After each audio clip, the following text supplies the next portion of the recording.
Welcome to New Orleans, darling.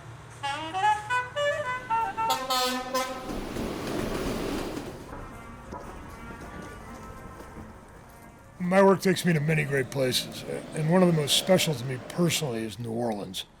This place just has soul, man. It's the food, the people, and of course the music. There's nothing quite like it. The last 30 years I've come here for the Jazz Fest, and I remember the first time I heard Trombone Shorty. This guy blends funk, jazz, and rock into a sound that is totally unique and yet quintessentially New Orleans. Today, I'm so lucky to sit down with him for a chat about inspiration and creativity, and maybe along the way we'll get to share a little Cardinale.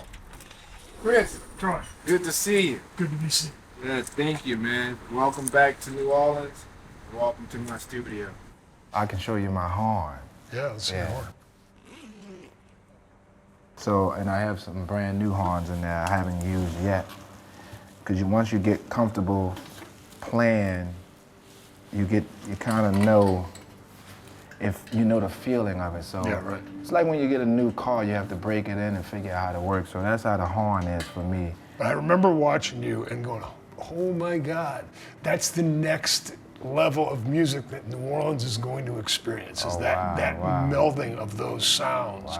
Wow. And you know, you've nailed it. I'm trying. Yeah. So with me, I see wine through music. So all the different levels that you have in music, whether it's the tonality, the pitch, the succession of highs and lows, and all of that, you can equate that to flavor. Yeah. And how different levels of flavor, whether it's a really great meal Yeah. or a bottle of wine, and how you layer all those things.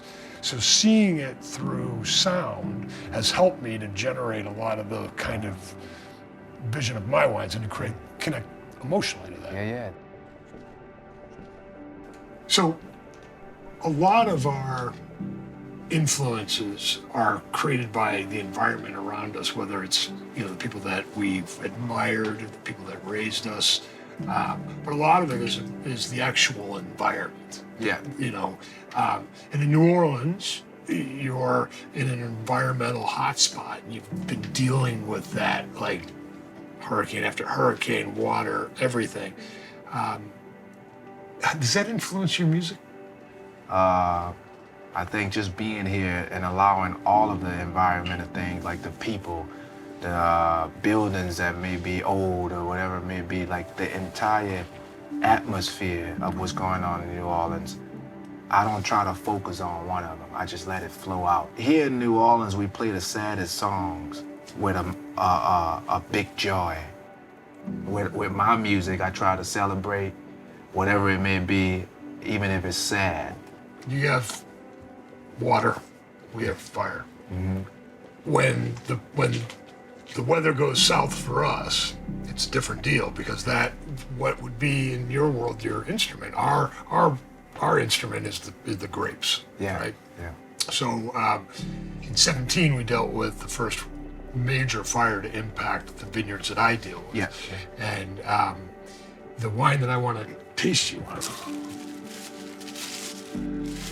So this wine has a lot of resonance in my history of winemaking, because there was a lot of disappointment in that vintage. There was a lot of terror in that vintage. There was a lot of unknowns. We still don't know the long-term effects of these fires on our environment, on our wines, on whatever.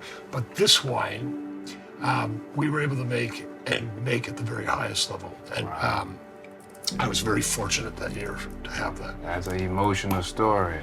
I'm honored to be able to taste it with you.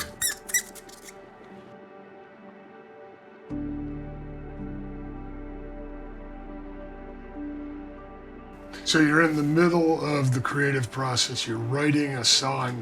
You're all fired up, and then you hit writer's block, right? What do? Sometimes I'll work through it, and sometimes you might have to make a couple of test bottles or test wine and it helps you get closer. But if I don't stop, I might get on the machine here and make 5 tracks.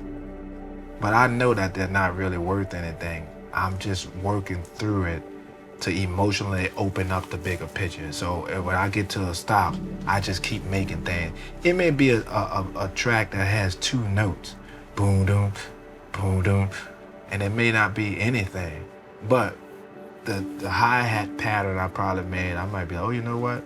Let's erase everything else and let's build around this. Or ultimately, I just wait. I try to work through it most times, but if I can't get anywhere, I just wait and I sit in quietness.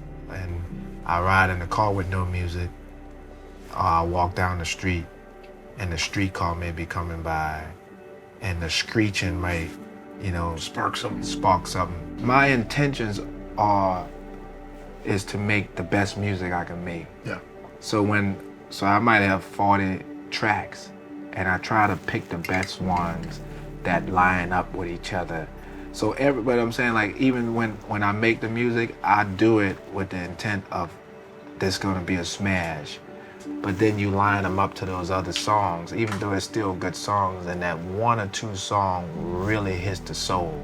Yeah, winemaking. I make every vintage. I'm making 18 to 24 different wines, and it's very similar. Yeah, there's 2 or 3 of them that are like done. Right.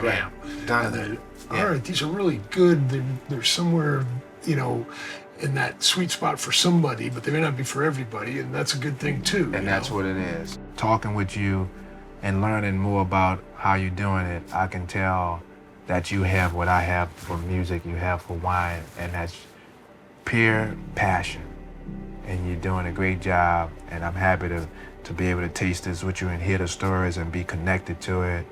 And when you was telling that story, I had the chills, and it doesn't get no realer than that. And I'm honored to be here with you. Troy, it's my honor as well. Cheers. Thanks. Cheers. Thank you.